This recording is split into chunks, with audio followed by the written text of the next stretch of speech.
the world elites, the cabal, they would need to have several worldwide to control the nations.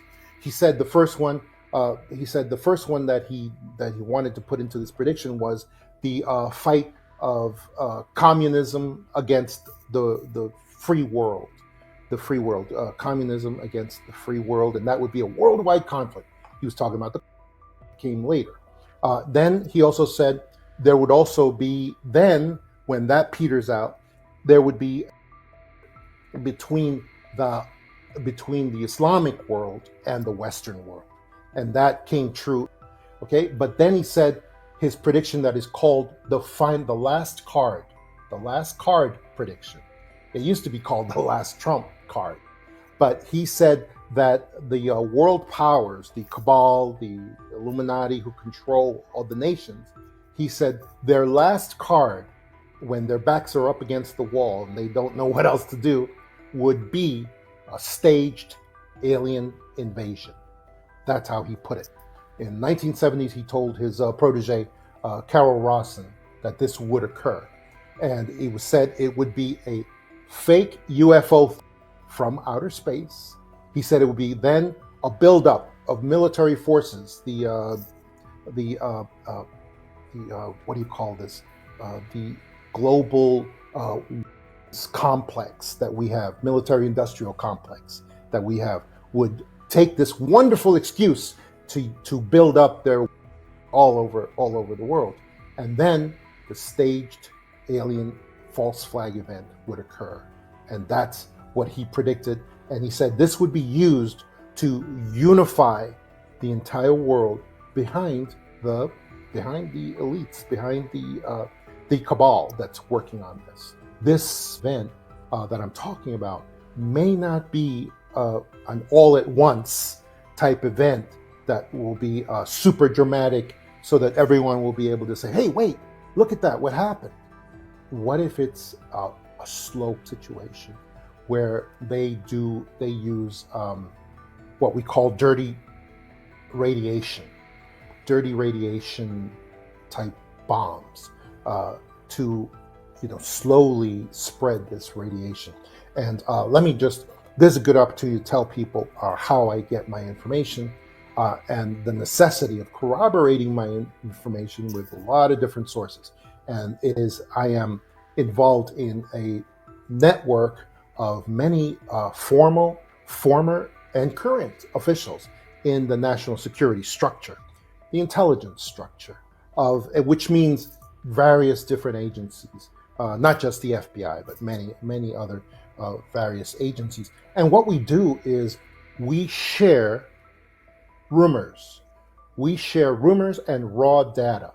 People who have not been in the intelligence structure don't know that a simple rumor can save many people's lives if it is correctly placed and correctly given to someone. And that we've seen that many times. Because when you're not getting real official information that has any value at all, like right now, then all you have is basically rumors and raw data. And you have to be able to place that and reinforce that, and then take those rumors and corroborate them with many other sources. That's how we share information, because that way we can never get in any trouble for sharing, top secret information from files and things like that. We can never be accused of that. And that's because that's all that we share. So in that vein, I wanted to tell you the last series of predictions, which come from my book, The Extra Dimensionals. And I can tell you right here, for instance, one of my predictions was that we would change calling UFOs to calling them plasmas, because I gave the examples of many UFOs that I have directly observed, and also that many other famous cases, corroborated cases, have observed. And one of the things that I noticed was that the genuine UFOs, when they show up, they're in these metallic type discs, but in these real cases, you could barely even see any of the metallic quality because these things were so filled with light. It was a light that had a special quality to it, sort of like gaseous type light, and converting to different forms of energy.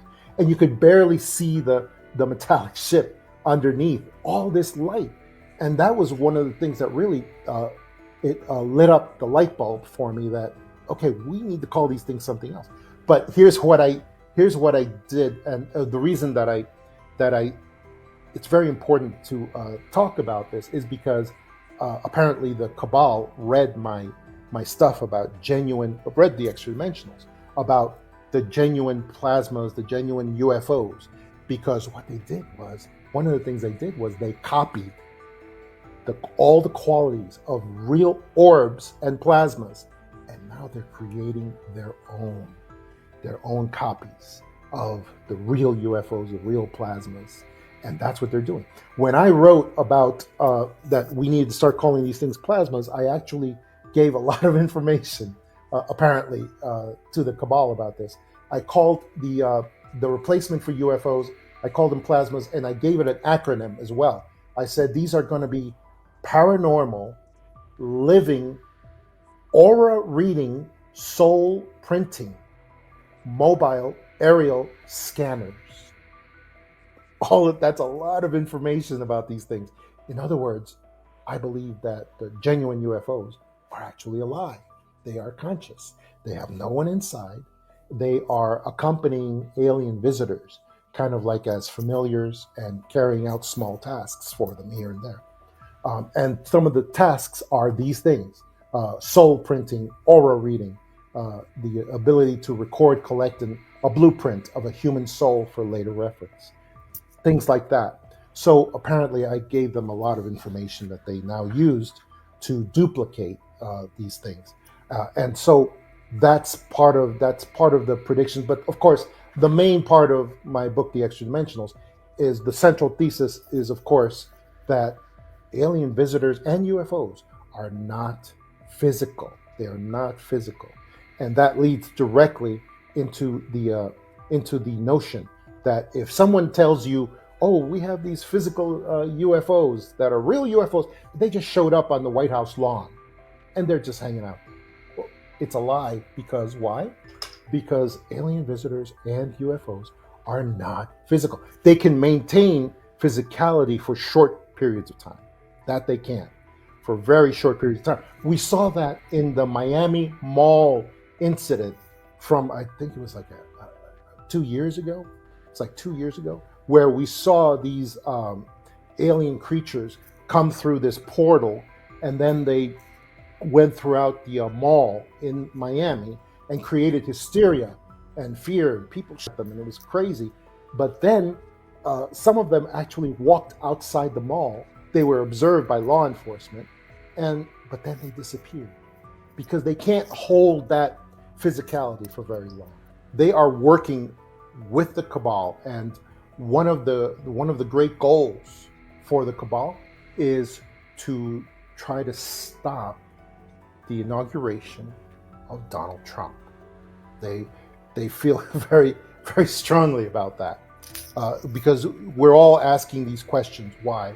I would like people to look at a map of the East Coast, which I've been staring at for quite a while, and just the upper half of the East Coast, and just look at it in relation to New Jersey.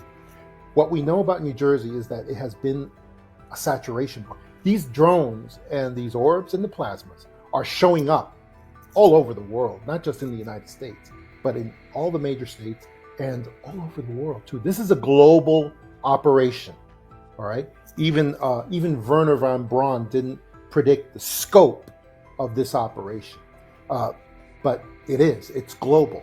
But there seems to be a saturation point in New Jersey for some reason. And if you want to see why, go look at that map of the East Coast, the upper half of the East Coast, and you will see that New Jersey is central to many other states that are controlled by the cabal, and that also have gun control, that will not be that will these drones. That's one of their major concerns, and I believe that Washington D.C. is the ultimate target. And what they're doing is, if you look at that map, it shows that this is a action that is being taken, because what they have done is they have chosen as the major saturation point for these drones, for these plasmas and these orbs. They have chosen New Jersey, which is going to be central to all these states they control, including Washington, D.C., which is not a state, I know, but it's at the bottom of this group of states. And what they have done is they have established a beachhead in New Jersey for them to jump off operations into the surrounding states, including when they're ready to saturate Washington, D.C. They've already had several drones and so forth, because I believe that Washington, D.C. is the ultimate goal for them, and that they very possibly they may be looking for a way to destroy Washington, D.C. And that's what we're looking at right now. And it's very dangerous. It's a very dangerous time that we're in right now.